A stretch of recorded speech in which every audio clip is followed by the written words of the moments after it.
remember either. And just to solidify, they go for the Orianna pick. The Orianna pick, that pick that once again has made its way back into the meta these days. It's sort of the, well, what do we pick here? I don't know. Orianna's going to work with whatever we draft. Pick that.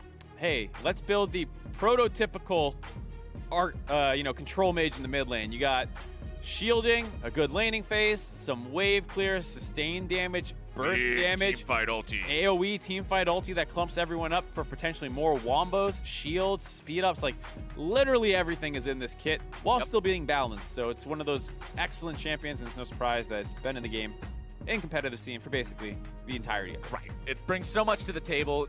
There's no wonder that it always has a seat reserved, right?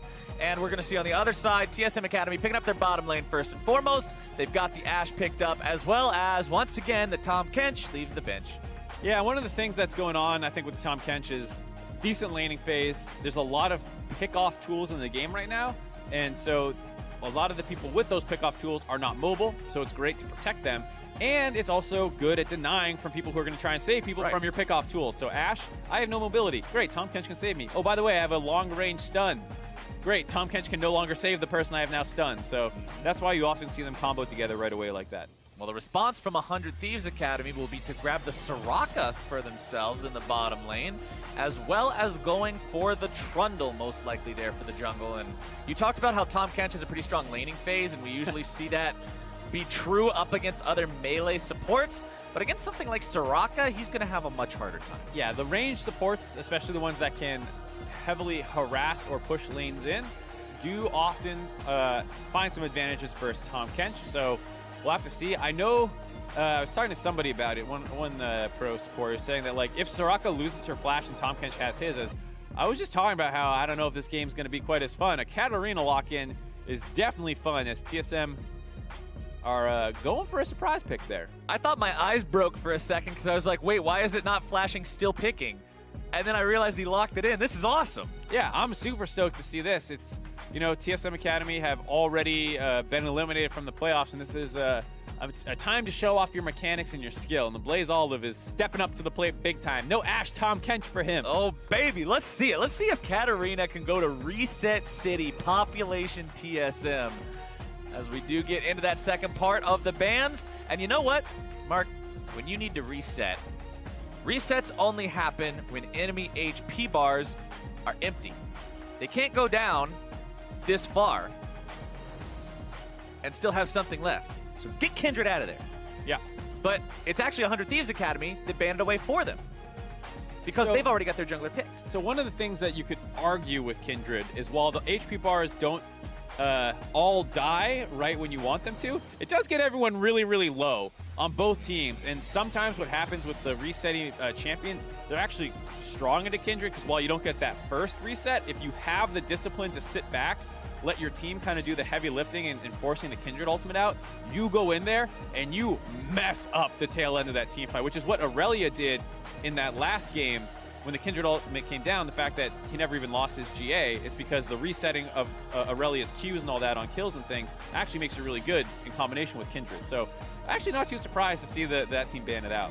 So if you can apply yourself to discipline and patience in the first part of the team fight, you can vigorously apply face to keyboard in the second part of the team fight, and just make it so you don't really have You are a wordsmith, Captain Flowers. That is an amazing way of putting it.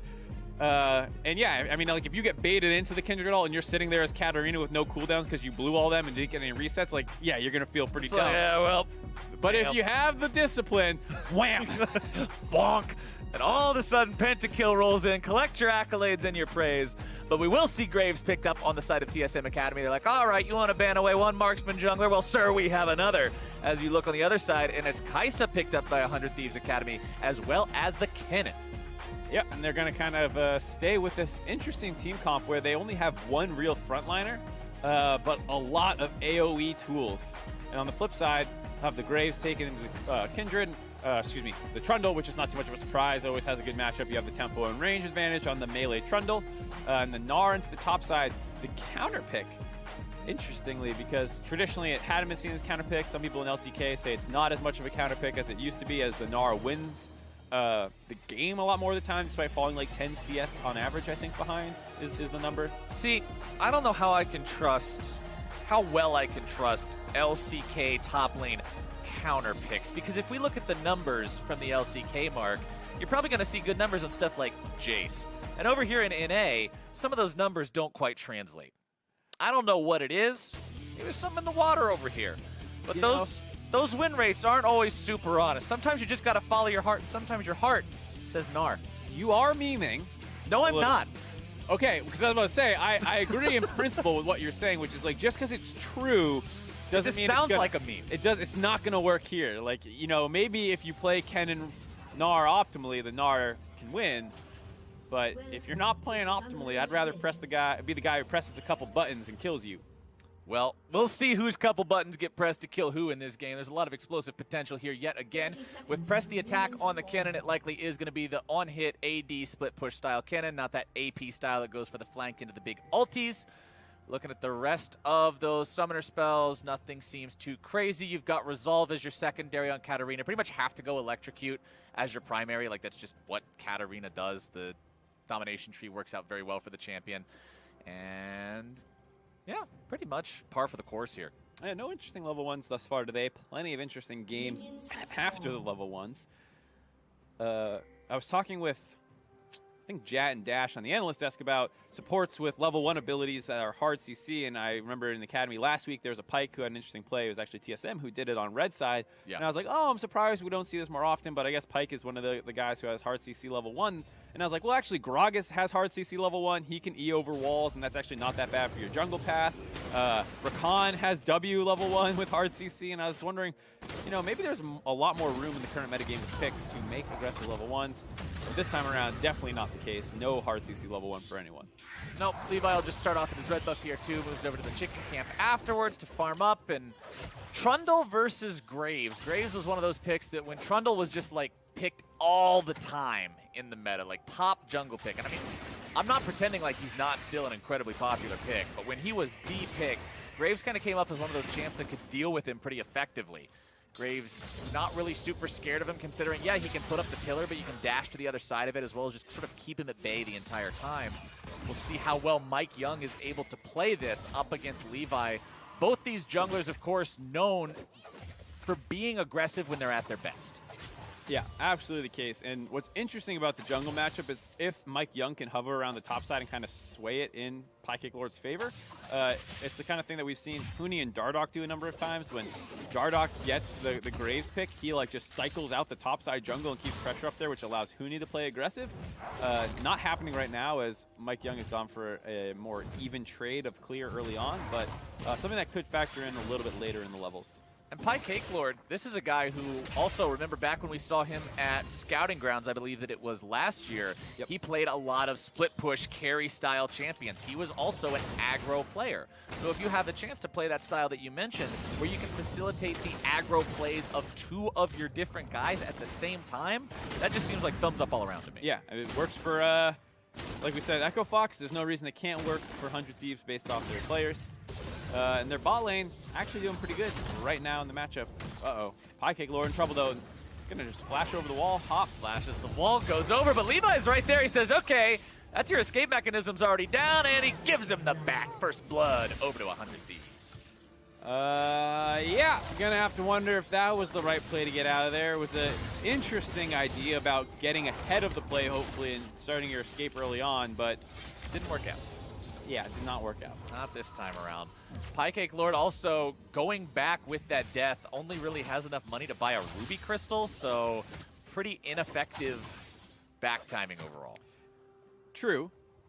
The upside is Brandini didn't get an assist, so there's no extra gold going over to Brandini. He'll still get a better back timing because he didn't have to go back this early, but at least he didn't go back with an extra 200 gold. Silver linings. Silver linings. Mark? I'm an optimist. I can appreciate that. I'm not an optimist. Well, now you're just a liar, Mark. Exactly. And I can't appreciate that. I want honesty at the Academy desk. Here is Brandini.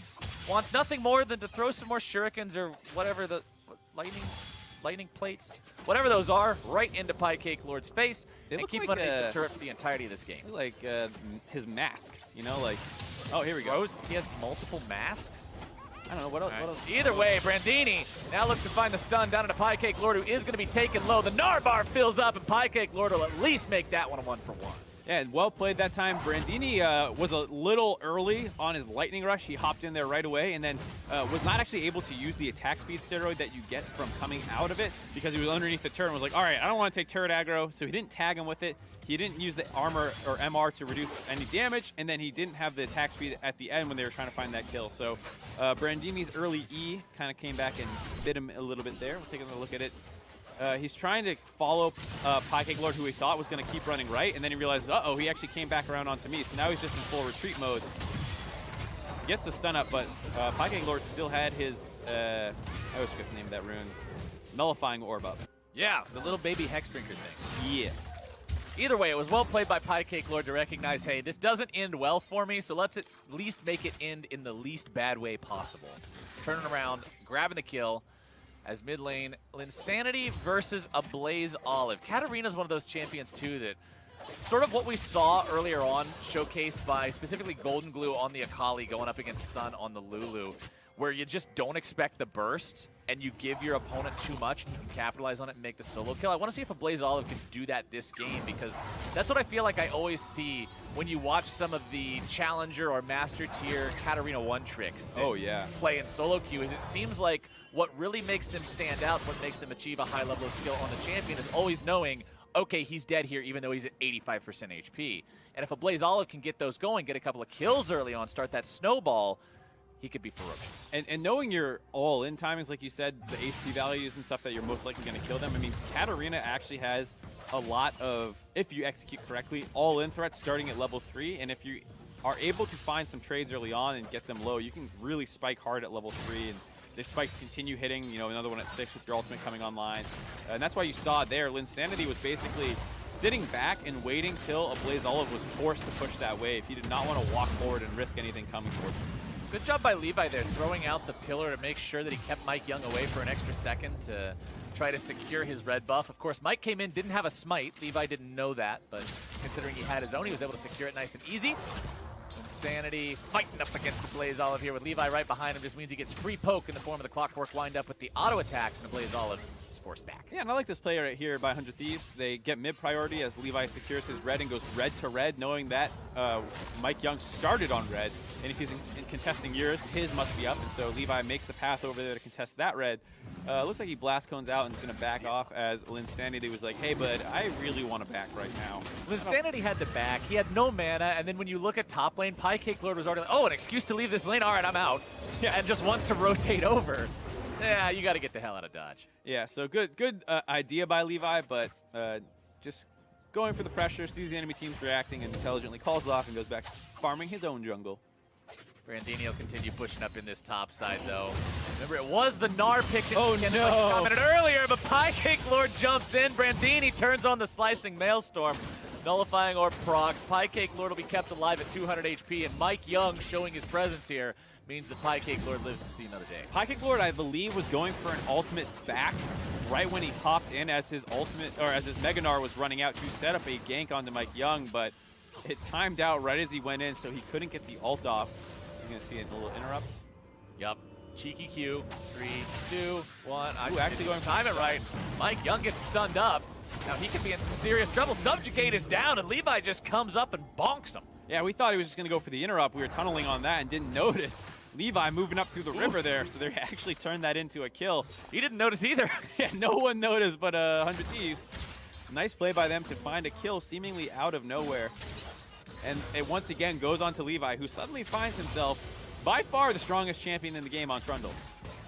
Yeah, this is a super scary Trundle. Tiamat already purchased 2 to make sure that he just continues flooding that economy at maximum efficiency, clearing out the camps as quickly as possible.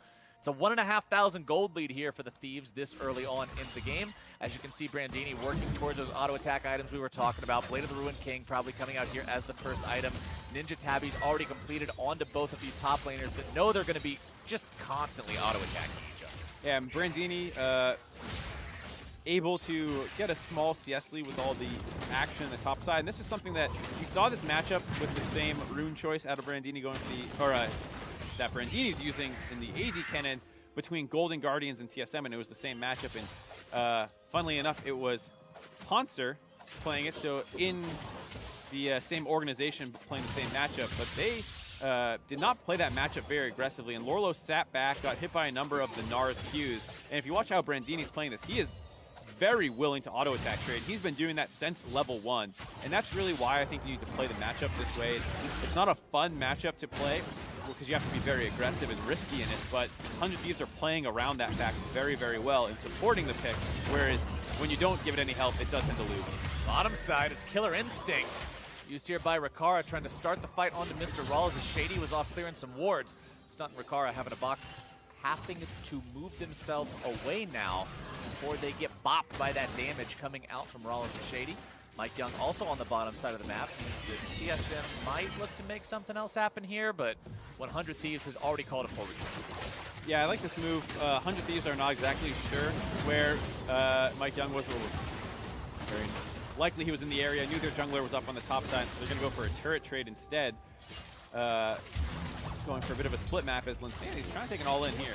Nice little bit of damage down onto a Blaze Olive, who looks to turn things right back around, picks up his dagger, but it's not enough. The Airy comes through, and Linsanity finds himself the solo kill onto a Blaze Olive's Katarina. Shady looks to make his way into the fight now to find the revenge, but there's backup coming for 100 Thieves, and Brandini pops the Slicing Maelstrom to make sure that Shady drops there too. That's 2 for 0 for the Way of the Thieves. And with the Rift Herald that they took as well, they're going to be able to drop that in the mid lane. The 3-man push squad coming in now to drop the second turret of the game for themselves. Big play by 100 Thieves, and a misplay by a Blaze Olive that felt like somewhat committing to the fight, but also not even dropping his ultimate or anything for any damage. Just missed his dagger as well. The prep dagger going too far up to the top side as it caused Linsanity to run down and step out of that damage. And there you go. As soon as that matchup starts going south, it probably gets pretty difficult. Man, this is a 4,000 gold lead here too. Let's take another look at the solo kill Linsanity was able to find. So you see the ultimate. That's all the hard CC you're going to get. Drops this dagger. Oh, that was his bouncing dagger. No prep dagger there. That's my bad then. Either way, it looks like there might have just been a situation where Linsanity just found the upper hand on that Blaze Olive, and there's not much he could have done about that other than potentially flash earlier and dodge out of the shockwave. Anyways, well played as well with the Soraka ult coming in to protect Linsanity, baiting out the flash from the Tahm Kench, and then the collapse coming in from the push that just happened on the top side. Now TSM Academy has to ask themselves, how do we stop this bleeding? This is a terrible situation to be in at this point into the game. We're still so early on, but it's such a large lead for 100 Thieves Academy. And now Mr. Rawls might be in some trouble here yet again. Rikara coming out to find the damage, and Rawls just evaporates in front of Shady's eyes before he can get in range for the Devour. Yeah, they were super close to finding a kill the last time that they went in on him, and it was just a last-second point-blank Ash arrow onto Rikara that stopped them from going forward, and Tahm Kench being able to collapse because of that. This time around, no flash on the Tahm Kench to try and devour or anything. Ash arrows, didn't look like it hit. Yeah, now poor Shady just kind of has to sit here and wait for Rawls to TP back. They'll lose about half the HP on their turret. Rikara and Stunt doing a good job in this 2 versus 2, and that's now a couple different lanes, Mark, that we've seen 100 Thieves just find solo kills on their counterparts. Blaze Olive trying to turn this around, but there's nothing to turn around when Levi can just go on a rampage like that. 4-0-0 on this Trundle. 0-1-0 on Mike Young's Graves. The farm's the same. Yeah. Like I said, that is a pretty strong Trundle. Just walks up and puts the beat down on Katarina. And with all that mid priority they have now, obviously it's going to spill over down into this bot side.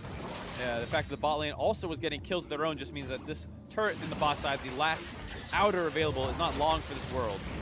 That was quite a messy skirmish for a frog that was rapidly regenerating. The smite didn't even manage to kill it. It was the chomp at the very end from Levi that secures that Gromp for the TSM jungle. If we're talking about securing objectives, there's a couple things on the map bigger than a Gromp, and it looks like that bottom lane tier 1 turret is going to go down on the side of TSM, which means 100 Thieves Academy now has 4 under their belt. a 5,000 gold lead. They're one Drake up. They've got these power spikes coming online too. Blade of the Ruined King for Kinnan. Piecake Lord time to die. And now Piecake Lord. He will find the Mega Gnar into the wall, but Brandini is still going after him. Needs to find a little bit more to get that stun. We'll get it there on the back end with the last auto attack. More damage coming through. Piecake Lord taken low and taken down. A Blaze Olive looking to move in, clean Brandini up. Will find it. But now you just don't fight Levi, not like that. He will have some quick feet to get himself away, but he won't get away fast enough. Mike Young will look to run it down as Levi turns around and just gets blasted. Mike Young with the point-blank Graves ulti will finally end that killing spree. All things considered, not a bad fight for TSM Academy. The 2-for-2 trade, but like you said, the shutdowns giving more gold over to the TSM, so it stays at that 4,000 gold lead, but you can kind of feel like it's whenever and however 100 Thieves want it that they're going to get these fights. Here, they find one onto Piecake Lord. This is a bit of an overreach. They would have got that flash for free. Didn't need to trade the flash and continue collapsing. Slight over-aggression. They get the initial kill. And then Levi has his flash, doesn't want to commit it, just would rather run back and forth to try and find these kills. And then once he sees Mike Young show up, then he goes for the kind of greedy flash to be like, oh, I should have killed him faster. Afterwards, Mike Young's still alive, able to get that shutdown kill. Levi flashes a little bit earlier to kill Katarina faster. Maybe he can get out, but either way, TSM able to have a punish on that slight mistake. Blaze Olive and Mike Young saying, all right, it worked last time to grab us a couple of kills. Let's continue working together here, see if maybe we can find something onto this enemy bottom lane, but it looks like there's nothing to find here today. 100 Thieves Academy doing a good job sticking together to make sure nobody gets jumped on by that Graves and Katarina burst. As the silence comes through, the smite is still going to ring through there for Mike Young, making sure he grabs his own blue. As 100 Thieves Academy, I like what they're doing here, Mark. They're constantly trying to contest everything in the enemy jungle, making it so TSM doesn't feel comfortable pushing out past these turrets. And if they do get comfortable doing that, they may just find themselves punished. Yeah, there's plenty of pink wards, so it's not like TSM don't know what's happening. Can they do anything about it? Levi's in some trouble. The shockwave finds its way onto 2. Levi will likely be the sacrificial lamb here. A Blaze Olive grabs himself his second kill of the game as TSM Academy do a good job punishing a 100 Thieves that honestly just didn't do their due diligence in searching out and finding those wards. Yeah, absolutely. We said that they were on top of them. We were saying, can TSM do anything about it? Answer, clearly yes. If Trundle just wants to try and charge through all of those wards, he has no MR in his build yet, so no surprise that a Blaze Olive was able to do quite a bit of damage to him and actually find that kill for himself. A little bit of hubris there, as they probably should have focused on clearing the wards and gaining control back on the map instead of trying to brute force that fight.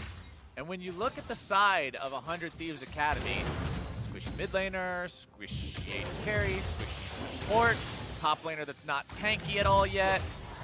If you keep giving away disrespectful kills to a Blaze Olive, he's going to start doing some pretty crazy stuff. They really, really need to watch these sorts of risky moves and not make that kind of a chance. Not take that kind of a chance, I should say, because you don't want to enable your opponent's win condition for no reason. Exactly. I mean, if you look at the itemization now for Blaze Olive, he's still a little behind the Orianna, but not nearly what it was before he got those 2 kills in the trade back, especially the extra goal from the assist onto the Levi death. So, like you're saying, it's still very much in 100 Thieves' control, obviously, 4,500 gold lead, but the sloppy plays really got to get cleaned up from here.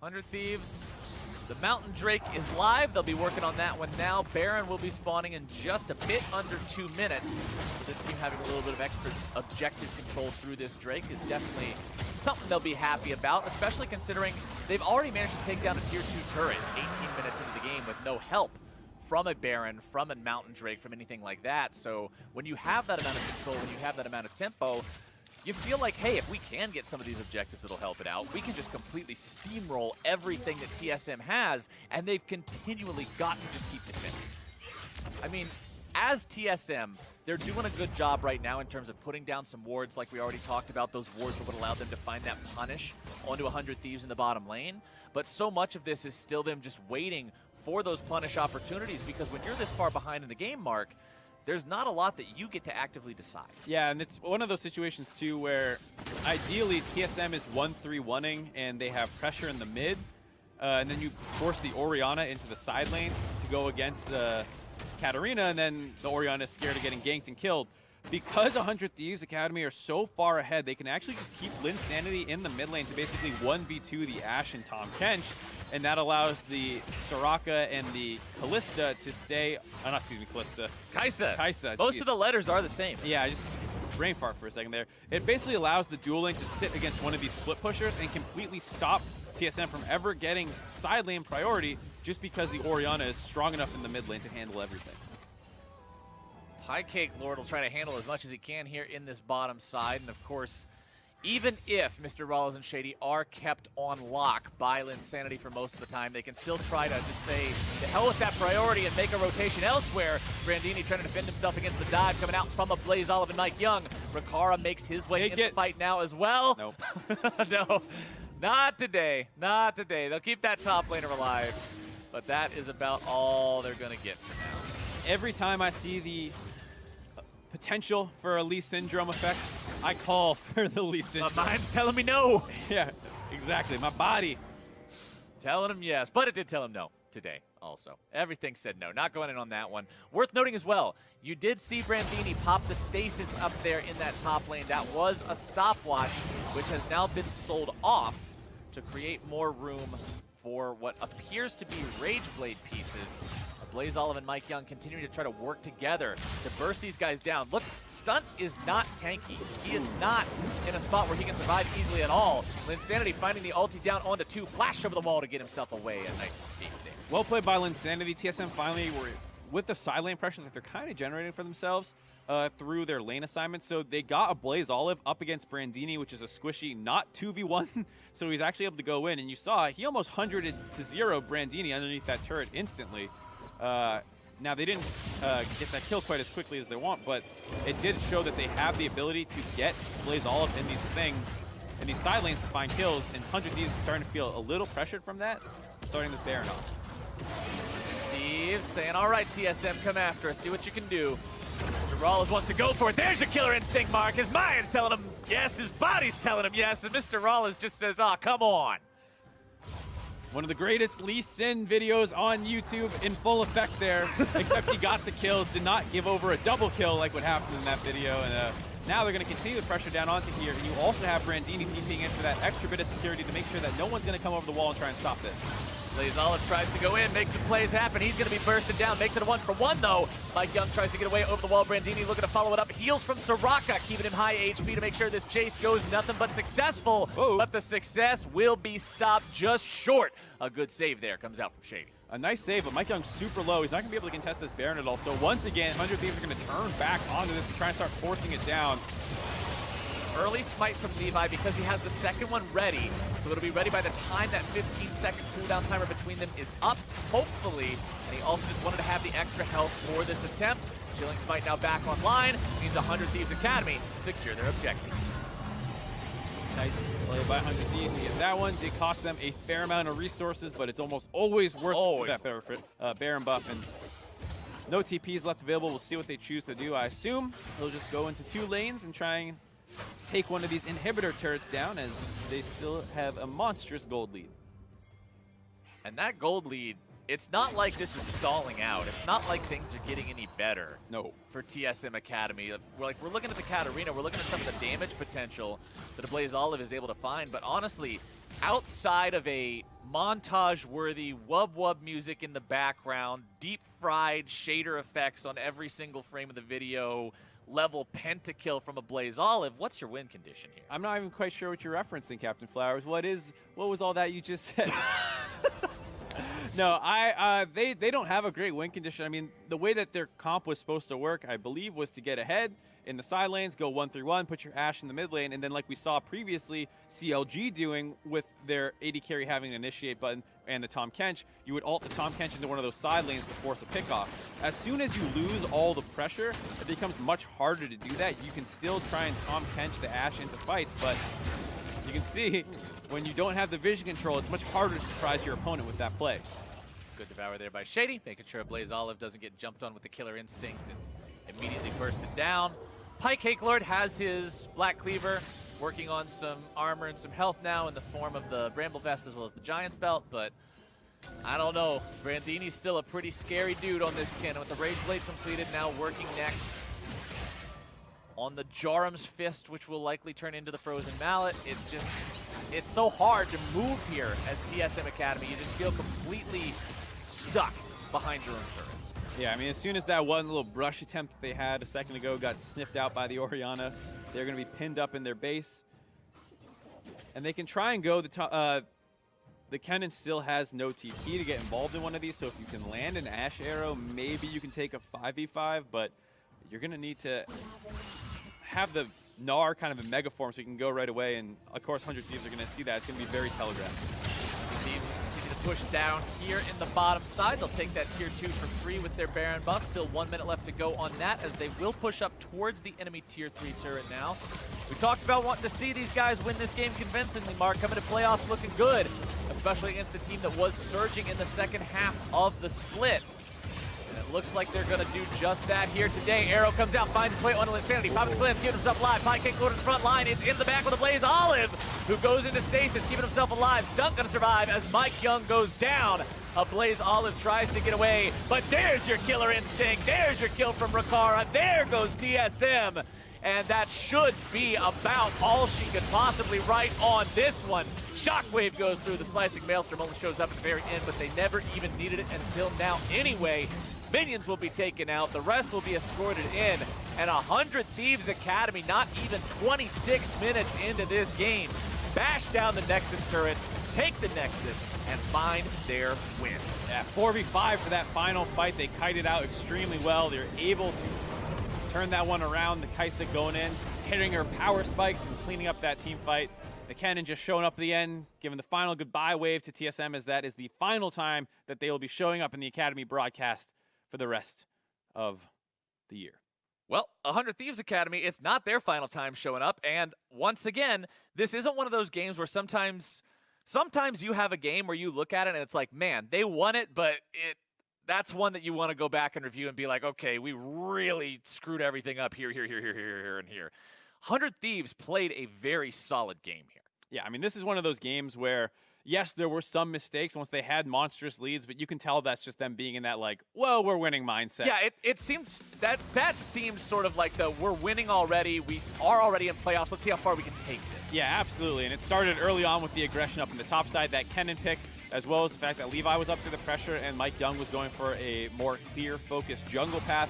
Kind of left Pancake Lord in a bit of a rough spot. Didn't play it well himself either. And once you get that first kill, it results in a lot of the aggression continuing up in the top side. This is one of those examples where maybe they're going a little bit too hard. You see the trade flash on the follow. Levi collapses, but the Katarina is able to get there first. She gets the first kill, and then during this time, the Graves is making his way back up there as well. Levi finally decides to flash for the kill. Gets that one, but took long enough that Mike Young's going to be able to come and clean this one up. But it's still one of those things where at this point, the game was in a lot of trouble, as you see now with the Baron buff. TSM finally decide to pull the trigger. They go for that ult on the Ashe while they have the Mega Gnar, but the Mega Gnar ult is going to get flashed out of, not actually going to really connect onto anybody there. And the rest of the team kites it out with no extra help from the Gnar. The Katarina's not able to find anyone who's been locked down. She gets kited out. And as soon as all those abilities are down, that means it's the go time for Kai'Sa. Even earlier on in the game, not part of that replay there, but we saw Linsanity find a solo kill onto his lane opponent. We saw bottom lane outplays in that 2 versus 2 as well. And when you can just set those plays up to where you don't have to invest the resources from the other members of your map, you're just saying, oh yeah, even ground, we beat them. And we just take whatever we want as the victory. That's huge for 100 Thieves Academy. Yeah, absolutely the case. And like we said, you can see that stalled out a little bit. It's about a 5K gold lead at 13 minutes, and yeah, it didn't explode and the game was over instantly, but at the same time, you know, it's like in a basketball game, if you're up 30 points in the second quarter, sometimes you get a little sloppy on defense. That's effectively what happened here, and they were still able to close the game out pretty cleanly around the objectives, being able to turn off and find a number of kills before finally securing it. That is still impressive and good to see. They closed it cleanly, and they closed it quickly. There was no sitting around for 10 minutes waiting for, okay, we need second Baron now, any of this. They forced the fight with 1 minute left on the Baron. They made it happen. That's what I like to see. But to hear more about the victory, I'd now like to welcome 100 Thieves Academy coach Joseph Jang to the broadcast via Skype. Welcome, Joseph. Hey, guys. Thank you so much. So talk to me a little bit about the season that you guys had, because I think it started maybe a little slow. It seemed like continuing from what we saw in spring, where not everyone felt like they were always on the same page. And then sometime around week 4, I think it was, you guys started going on a bit of a tear. So I think all teams, not just in Academy, but LCS, had like a really rough start. There was a lot of like meta changes and patch changes, so a lot of players had like a lot of trouble adapting to the new picks. So I think we were in a pretty similar situation where we were trying to find like where do we fit in with these meta changes and these patch changes. So while we we're trying to sort those things out, we were trying to like find our identity as a team.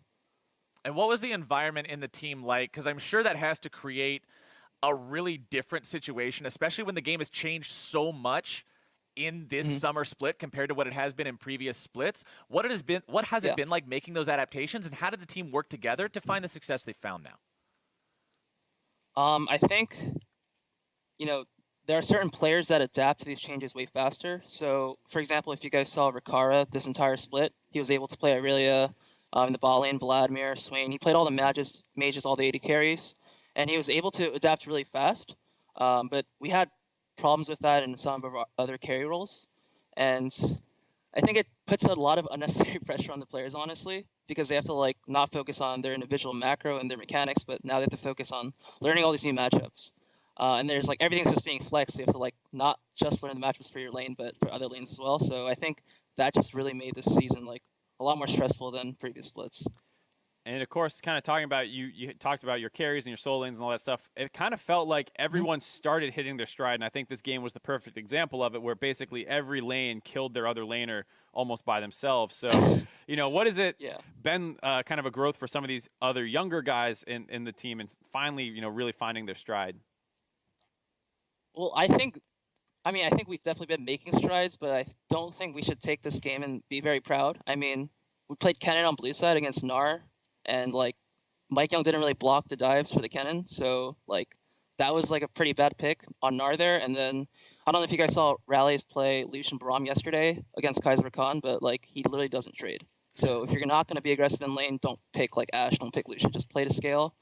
And then they like Orianna is a really popular flex in all regions right now, but then they just picked Katarina on 3, which is really bad into Orianna. So it's just like, all right, you guys have like 2 really bad lanes, and then the one lane that's supposed to win is like your players aren't aggressive. So, I mean, of course we were just gonna win naturally. So that's just kind of what I felt going into that draft. Well, you've had a strong ending to the regular season here, but now going into playoffs, looking at the postseason, how are you feeling about playoffs? And specifically, in the first round, you guys could be playing up against either Clutch or CLG. Do you have a preference for either one of those teams? How do you think that's going to play out? Personally, I'd rather play against CLG. I think both splits, we haven't lost a game against them in either split. I think CLG's macro is really good. Like, I don't know who their shot caller. I think it's Phil. But yeah, I don't think their bottom lane is very strong in lane. But the way they like play around the map is actually quite good. But I think we have really strong laners. So when we clash styles, we just like are a better team. I think for this split, we were really expecting to be like one of the better teams, and I think if we won our game yesterday, we would have been second place today because we have 2-0s against TL and CAG. So that's a little unfortunate, but we're still working really hard, and there's obviously a lot of issues like you guys saw in that last game where we still kind of struggled in certain points of the game. So I think if we polish those things and continue to work hard for next week, we can show a really good showing. Well, I hope to see a good showing out of you guys as well. Best of luck to you in playoffs. Congratulations again.